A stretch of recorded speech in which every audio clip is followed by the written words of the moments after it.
Hey everybody, I'm Sean. Welcome to another episode of Adventuring Spiders.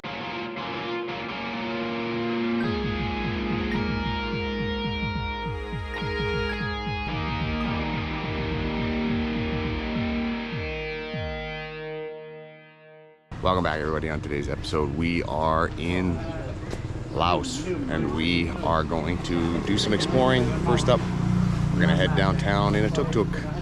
Let's get to it. Alright, so here we are. We've arrived at the day market. There's also a night market here that doesn't open until after 6 p.m. All kinds of rice. Yeah, because this one is the small market. It's the Laotian supermarket.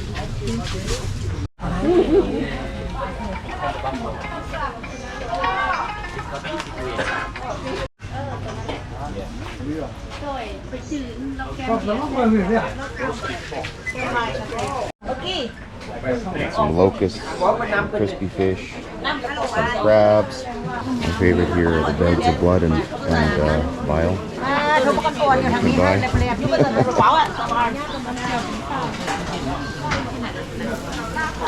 This is a very different kind of market than we've seen so far in Asia. This is basically a food market. A lot of the other ones are tourist oriented. This is not oriented. This is toward the locals, definitely.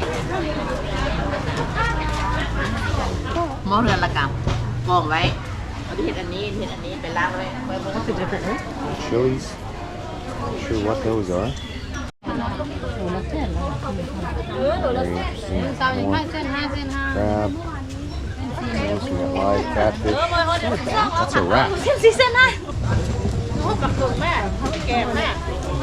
Oh, this is look great. This is fantastic. Some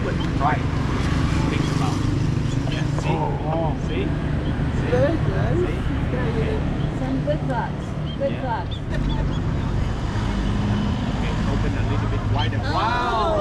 All right, so we finished up at the market. You know, we've walked just a few blocks away. This used to be the former king's palace, because Laos was a kingdom, but it is no longer. There's no longer a king, so they converted this to a national museum. This statue here is the second last king of Laos, and one of the favorite kings, and he had 15 wives and 50 children. Very interesting. So they say he was very productive.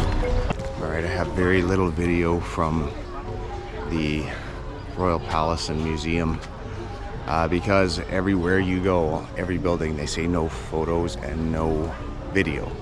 So very interesting inside. Some really interesting rooms and information about the king. You can film the grounds, and they are also very beautiful, but we're not allowed to film anything inside. So we've seen so many exotic fruits growing in Southeast Asia. It's a big market for them, and here's just an example of another one. This is called Eternity Apple. Apparently doesn't have a lot of taste. It's used to make alcohol liquid, and it's hard enough that they can use them as a bowl afterwards. Just now back in the tuk-tuk, taking a tour of the town here. There's just through these shops on the right hand side. You can probably see a river that is the Mekong once again, but not the Delta, just the Mekong River. Shocking thing here about these countries is the electrical systems. They are definitely chaotic. Okay everybody, next up is a Buddhist temple here in Laos, and every one of these temples that we go to is a little bit different. The style changes, the layout changes, and again, as you would expect, here in Laos, it's a little bit different, and we're told that in Laos it's influenced a little bit more by Hinduism. The carvings on these temples are very intricate, And a lot of these more modern temples here in Laos are gilded in gold leaf. And some of them have some very interesting designs, like the top of this one right in front of me. Again, I think influenced by Hinduism. So a lot of these temples you have to remove your shoes and your hat. Wow. There once again is the Naga. Very, very impressive Naga. Yeah, this is the king's coffin in the middle. You can see from the... Yes, this is quite the impressive burial chamber. The boat headed by the Naga with the coffin in the middle. And I'm assuming these other two are also coffins. I'm not sure if they were part of his family. But this is the king before the very last king. The last king was killed by the new communist government in an internment camp. So this is his father. And what you'll see here is some very sophisticated murals made out of fragments of glass. This is very similar to what you would see in the Imperial Palace Museum. There's a couple of rooms that are decorated exactly the same as this, and we couldn't film there, but we can film here. A lot of work goes into these murals. So yeah, this sloping roof style, we were just told, is very particular to Laos.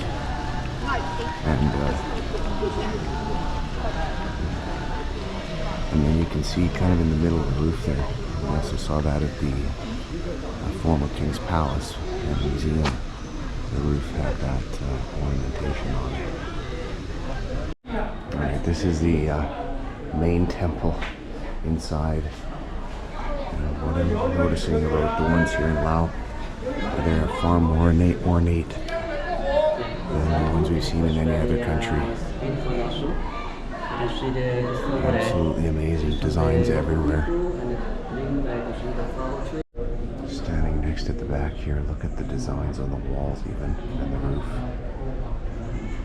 Every inch painted with designs.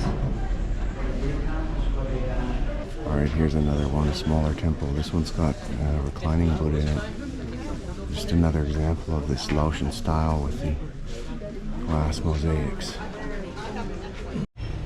Alright everybody, so we're already on to our next adventure here, and that is to jump on a boat and cruise down the Mekong River. And we already did the Mekong Delta in Vietnam, but the river here, obviously we're much further away, and so the Mekong is narrower and deeper, and we're gonna take a cruise for about 2 hours up the Mekong to visit a cave full of Buddha statues, and I'll talk more about that when we get there. The thing I wanted to mention, I'll show you the Mekong here on the left. There's the Mekong, and the other thing I want to mention is all the countries we've been to when we were in Vietnam, then Cambodia, and now Laos, it's definitely more jungle. And Cambodia was more jungle than Vietnam, and Laos appears to be more jungle than Cambodia. So a lot of areas that are undeveloped, and you can see quite mountainous here as well. And there's the boat we're going on to cruise, very beautiful, very, very nice.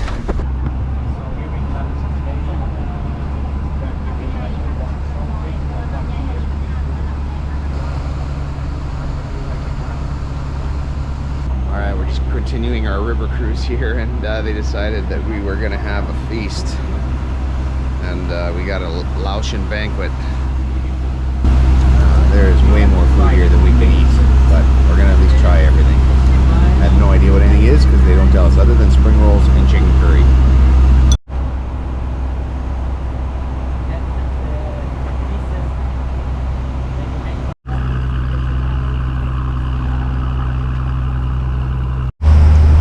Possible to see it, but just on the far bank, an elephant with a rider just came down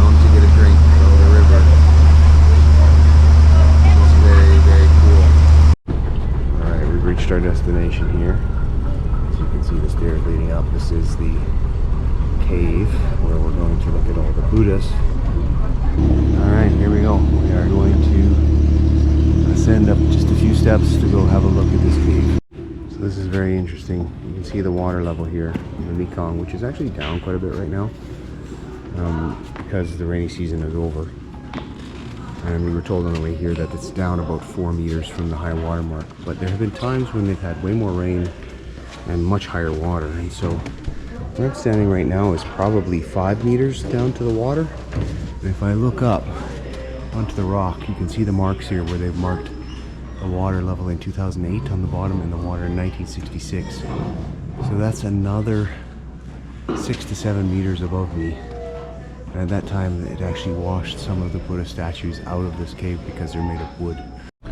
So I'm just in the upper cave portion here. You can see all these old wooden Buddha. And they go just on and on. Between the lower cave here and the upper cave, there's another one 240 steps up. We believe that there's almost 6,000 Buddhas. And some of the ones up here are old enough that they don't know when they were put here. So this is still obviously used as a place of worship in modern times, and there are people that still climb way up to put Buddhas here on a regular basis. Many of the shiny ones are newer, and there's quite a few down in this lower section here where people have put new ones. So people buy them from the local market and bring them down here, and you can see across the river